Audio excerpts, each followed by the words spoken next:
અપમાનનો જવાબ આપવાની 6 સરળ રીતો. 1. નિયમ નંબર 1 શાંત રહેવાનો છે. તે સૌથી મુશ્કેલ છે, પરંતુ તે મૂલ્યવાન હશે. 2.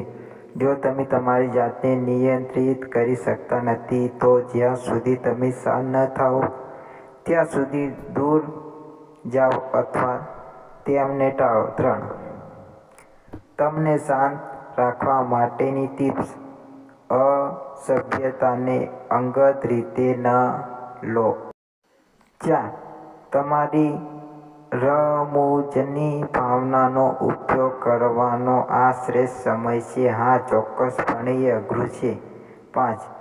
મૌન રહો, અને જો તે તમને ઉત્તેજિત કરી રહ્યું હોય, તો તેઓ જે કહે છે તેને થોડા સમય માટે અવગણો. 6. તેમને વિચારવા માટે કંઈક આપો અને પછી સ્થળ છોડી દો.